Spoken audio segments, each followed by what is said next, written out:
Hello and welcome back to another program of Bible Basics. My name is John Kitten, the minister for the Bible Share here in Wilburton, Oklahoma, and we're glad that you're joining us today. Today we want to do a brief introduction to our series on Christian evidence that we're going to be doing. Now, we can't obviously introduce every topic in this short interview, but we want to give you an overview of the kinds of things that we're going to cover in Christian evidence and why we need to cover these various things. There are three main areas that get dealt with mainly in Christian evidence, and these deal with number one, the existence of God, number two, the inspiration and reliability of the Bible, and three, questions mainly dealing with science and the Bible. And so we want to briefly attend to each one of these issues and give a general overview of them. The first issue, of course, to be dealt with is the existence of God. And this is both philosophically, logically, and biblically appropriate to start with, because in Genesis 1:1, if you follow along in your Bible with me, that Moses says first, in the beginning God created the heavens and the earth. And he goes on in Genesis 1 and 2 to detail the creation of the heavens and the earth, and everything in the biblical narrative flows from that. Well, there could not have been the creator of the heavens and the earth if the creator did not exist. And Moses does not start out with a philosophical argument for the existence of God, but he merely states that God created the heavens and the earth. So he takes the existence of God to be logically given beforehand. So that makes it logical then to first examine whether God exists, because if God exists, then we can proceed on to examine the remaining questions about the legitimacy and reliability of the Bible. But if God does not exist, then that ends our inquiry right there. That in the terms of those that practice law, this is called a dispositive issue. And the reason that it's dispositive is because if it's solved in a negative way, then the inquiry stops like a brick wall right then, and we don't need to go any further. But if the inquiry is resolved in a positive way, then we need to go on to examine questions such as the reliability of the Bible, the inspiration of the Bible, dealing with other questions, and so forth. So that's one area that we'll cover in Christian evidence. The next area we want to cover is the inspiration and reliability of the Bible. And these are technically two sub-areas, but they go together. The inspiration of the Bible deals with the theological question as to whether God inspired the Bible, whether people came up with it on their own, or if God did inspire the Bible, did he inspire the thought, or did he inspire the actual words that were given? And so those are a set of issues that we're going to examine in our videos. And we're also going to examine the reliability of the Bible, because if the Bible is proven not to be reliable, then it's not worth following. Why would you follow an inaccurate roadmap? That doesn't make any logical or philosophical or practical sense. So that's another area that we want to look at. So we turn to things like history and archaeology and things like that to test whether the Bible is reliable.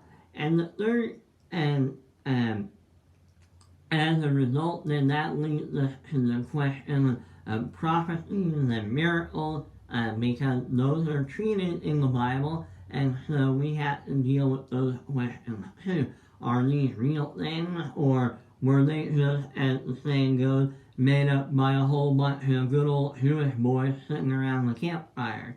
And so we need to just passionately and carefully examine these questions to see whether these things are so. And the final area that we want to look at is the question of science and the Bible. Now, this is a somewhat more technical field, and when people hear the question of science and the Bible, sometimes they often think of the question of evolution in the Bible. And that is one of the topics that we want to deal with, but we don't want to become preoccupied with it to such a degree that other topics or questions are neglected. And so we'll be examining the question of the relationship between science and the Bible, and we'll deal with the topic of evolution as it naturally arises. And so those are the areas that we want to cover in this particular study. Now, someone may say, well, what is your viewpoint? Where do you come down on these things? And every inquirer has a right to know that, because there is no neutral viewpoint on these areas, because there is no neutrality on these areas. And here, let me tell you why. In area 1, that God either exists or God does not exist. There's no middle ground. For every set of circumstances, we know something is either true or it's false. It is or it isn't. Therefore, we apply that logic to all these areas. So either God exists or He does not. Now, I believe that God does exist, and I have a philosophical set of reasons for this belief, and I'm not hiding that belief, and I'm not ashamed of that belief, but I want the listener and viewer to know that I do believe that God exists. Then the next question is, what is the viewpoint about the reliability of the Bible? I believe that the Bible is 100% reliable in the historical facts that it contains. Now, there are some passages that are contained in the Bible where the Bible is recording that someone is telling a falsehood. Now, in such a case, the fact that that falsehood is contained in the Bible does not match for the truthfulness of what is stated, but merely for the historical accuracy that a person made such a claim. So, for example, in the book of Joshua, in Joshua chapter 2, after Rahab had hit the spies up on the roof, and the king of Jericho had sent to her and asked where they were, Rahab lied. She said that they've gone away and go chase after them and you'll find them, when in fact she knew where the spies were, and that the writer, the Hebrew, commends her for her faith for hiding the spies, but makes no comment on the lie that she told. And so Joshua, in making the historical record, faithfully records the fact that Rahab lied to the king's messenger, but also records the fact of her faith in God. And so we need to make a proper distinction to properly understand the truth claim that the Bible is making. And the third area is in the area of science. And I love science. I think science is an awesome thing. It gives me the ability to read the Bible. It gives me the ability to do various things that I would not be able to do without science because of my vision impairment. But science is only one means of knowing truth.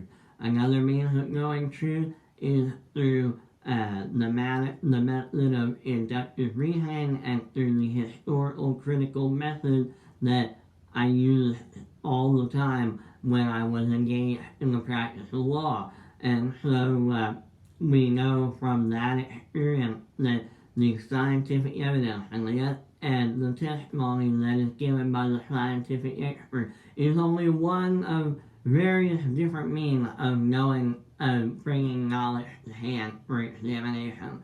And so within that sphere, I think science is a wonderful thing. But if anyone were to say that science is the ultimate means of knowledge and that if there's no scientific truth, then there's no other truth, then I would take issue with that claim because that claim is not workable, number one, within science itself, because science is governed by the rules of the philosophy of science that is outside the scientific sphere. And so, since this method of claiming that science is the ultimate truth is not used even within science, and it's not used within the law court, it's not used within the legislature. And so when we look at the world around us, none of us conduct our lives in that way, and therefore we are compelled to reject the claim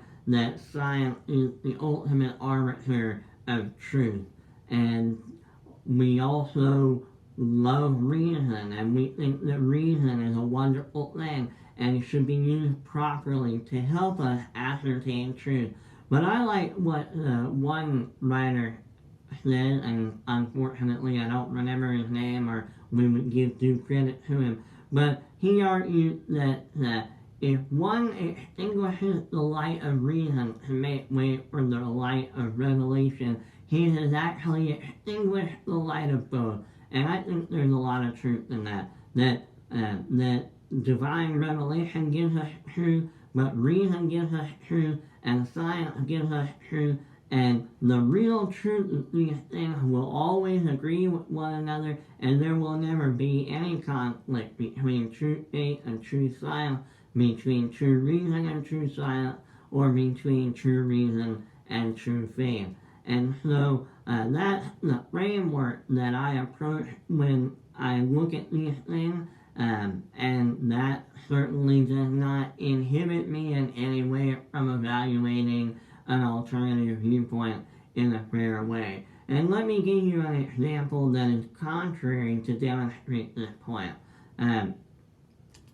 Many times a university will hire someone who is an atheist to teach religion classes, and so they want to say, we want to hire the atheist because he doesn't have a particular religious view, and so we think that he can be fair. But technically speaking, the atheist believes that there is no God, and as a consequence, then the logical conclusion of that position is that all theistic religious positions are false from the beginning, because the atheist rejects the existence of God. Yet the university contends that he has a different viewpoint, and he is able, nonetheless, despite his different viewpoint, to fairly teach the subject matter. So if a university can properly employ an atheist to teach religious classes in an unbiased and unobjective way, then it is equally plausible and equally reasonable that a person with the religious viewpoint or a theistic viewpoint can, just as well as the atheist, examine the claims of atheism with the same fairness and logical consideration that the atheist is expected to use when he teaches in the university context. And so, based on that standard practice of the universities, I contend that it's equally fair for me as a theist to logically be able to examine the claims of atheism and give them all the fair treatment that they deserve, and that's certainly what I'm going to try to do when these claims are evaluated. Because if someone is not fair in their evaluation, then the conclusion that they reach is invalid from the very beginning, because the process used was invalid. So we want to be fair, we want to be objective, we want to be reasonable, but we also want to come to a true conclusion that is based solely upon the evidence that is presented before us. And so I hope that this series will be helpful to you, and that you will find it helpful, and that when someone asks you as a Christian the reason for the faith that is in you, that you'll be able to say, I don't have a blind faith, I have an evident faith that is backed up by logic and reason and science and philosophy. And that is the goal of this particular series, and so we hope that it'll be helpful for you. So in the meantime, we want you to keep studying the scripture to see whether these things are so, and to be sure to join us for our next episode in this series. But we also want you to subscribe to the channel, to like the video, and to be sure to share this video and this channel with your friends and acquaintances on social media, and with those that you come in contact with, so that way we'll have a broader reach, and that more people will be enlightened by the things that we are considering in this series. So we hope that you'll be back with us soon for another episode of Bible Basics.